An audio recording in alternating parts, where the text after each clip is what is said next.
Hey, how's it going? It's Jazzy the Video Store Sasquatch here, and we are doing another horror movie night in the cave. To be honest with you, I had not seen the sequel to these movies, so I just went ahead and did both of them.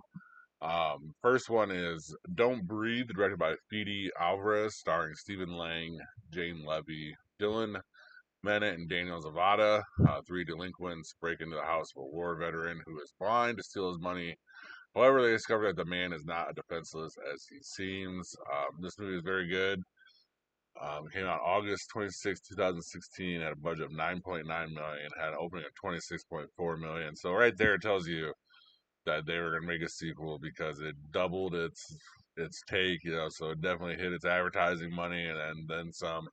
Ended up grossing 10, 15 times its budget at 157.7 million. And those are worldwide grosses. When we talk about grosses, just so you know, there is a domestic gross and worldwide gross. I just went with worldwide gross because that's the total amount of money the studio made, anyways. The So that's why I do those.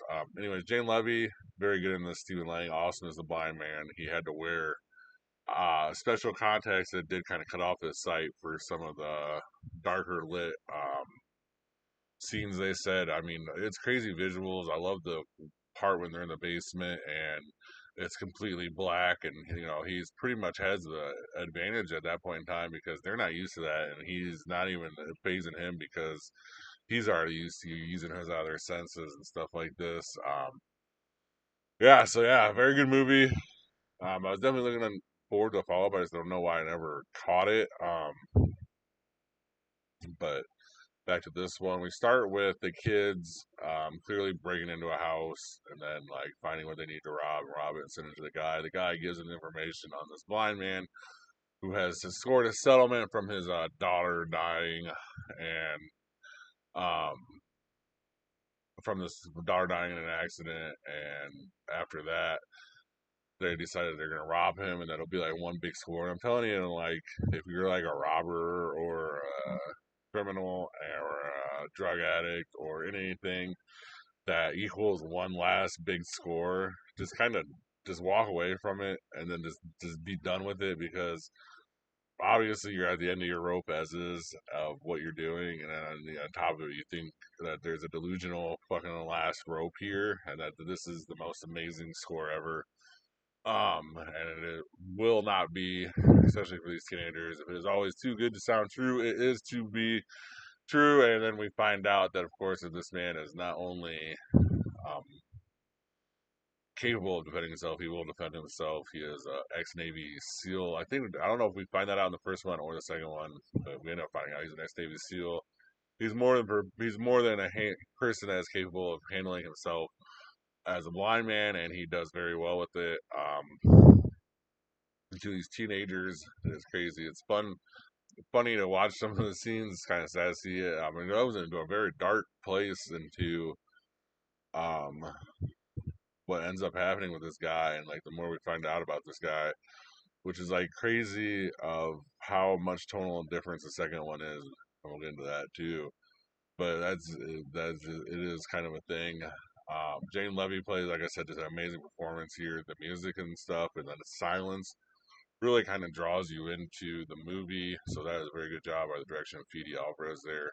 And kind of knowing what to do as a filmmaker. So like I said, that one blackout scene where you just kind of see the outline of the people or very big portions of the people. Awesome, worth every part of the movie right there because it's a great scene. In the basement, there's a lot of praise for this movie. I think it's kind of a little bit underrated for what it is, and I think maybe the second one, especially this tonal difference, is maybe kind of part of the reason why the first one kind of falls off into people's minds. But that one is Don't Breathe, directed by Fede Alvarez. And then we have Don't Breathe 2, directed by Rodo Sayagas, starring Stephen Lang, Madeline Grace, Brendan Sexton the third, and Adam Young. A blind war veteran trains his adopted daughter to face any danger, but they are ambushed when a vengeful stranger emerges from the past. So not only do we started this movie with a time jump too after the already time jump maybe from the original. I'm not sure if it's coming like right around the original or whatever. I don't know if it really explains it in the beginning. And then we see the girl a little bit more grown up and her going through like a training program that he's put her through, obviously, because we get the dog back into it. And then at the end, we see him like say, "Oh, I got you still." And then after this, we meet the one woman that's probably like their only human contact to the real world here, who delivers flowers, which is crazy that he has like a crazy greenhouse from this blind man.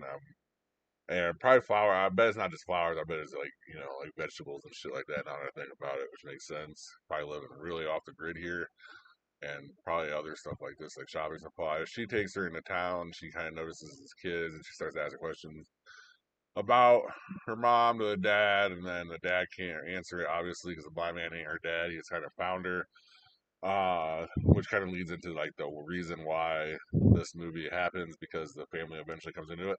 Honestly, I think that this movie is like the third movie of three movies that we missed the second one to. And even though it was directed by someone else, it did have Fede Alvarez still as a writer credit. So I'm sure he still had a lot to do with it. He probably was even a main producer on this movie, but I'm sure he was working on Aliens or something a little bit bigger. I forget, maybe the Evil Dead movie that came out around that time too. Maybe it was him because I know that's him. But yeah, the tonal difference with the blind man is kind of like a very huge thing to kind of get over. Adam Young does a very good job as his like crazy sidekick to the bad guy. It doesn't have the budget on IMDb. I didn't really look past that. It came out August 13th, 2021, and it had an opening of 10.6 million and a gross 53.7 million. So that's after the pandemic too. You got to think about it. The one was before the pandemic. But still, it's only like half of what the first one made. There's no reason why there would be a third one, but I think that if we had maybe a second one, and this was the third one, and it kind of completed a full like story arc for the whole blind man and like the daughter and everything, and the family involved with the daughter and all this, I think that it would have been a little bit more better praise, a little bit better kind of made more sense to you maybe because there's a lot of jumps and skips and then we're just kind of going into action instead of like a solid movie kind of like the first one where it was just like the kids get into it, they break into the house, we know what that is, it's kind of one boom boom boom, we have a set here tone. This one it doesn't really have that, but it does have a very interesting lighting. Like I love the no noise scenes. There's a lot of good stuff to kind of show you how a blind man can take advantage of stuff that people with that can see, that just wouldn't think about it. There's a lot of cool stuff like that. There's a lot of cool action in this movie. There's a lot more cool action because instead of a single house, he takes on like a whole crew outside of a hotel and inside of a hotel that also came inside his house. Like two whole crews all together attacking him. Something. I mean, I don't know. Like I just said, just a total difference and stuff like this. Honestly, I think Don't Breathe is really good. I probably give Don't Breathe like a 5, and I probably give this one like a 2.5, just because of how much of the drop off it was. And I can understand why these movies aren't really talked about more. I think we kind of missed that and not having Jaden Levy come back too because she's so good in the first one as well. There's a lot of things that kind of could have went wrong with this movie, so interesting to see here. That is our horror movie night, or that is our horror movie here. Don't Breathe 2, directed by Rodo Sagas. That is our horror movie of the week clip here for the two movies. Next week, I think I'm going to try and do the top 10 movies coming out because we're getting into the Halloween season and we're getting into a lot of good horror movies coming out in the next couple months. Top 10 look forward to movies coming out for the rest of 2025 for next week. Thank you guys very much for watching. Please let me know what you think is a good movie coming out in the rest of the year, a good horror movie coming out in the rest of the year in the comment section below. Have a good rest of your night, guys. Have a good rest of your night or day. Thank you guys very much for watching. Thank you for watching. Please like and subscribe. Comment your top movie picks for Throwback Thursday in the comment section. And see you next time in the cave.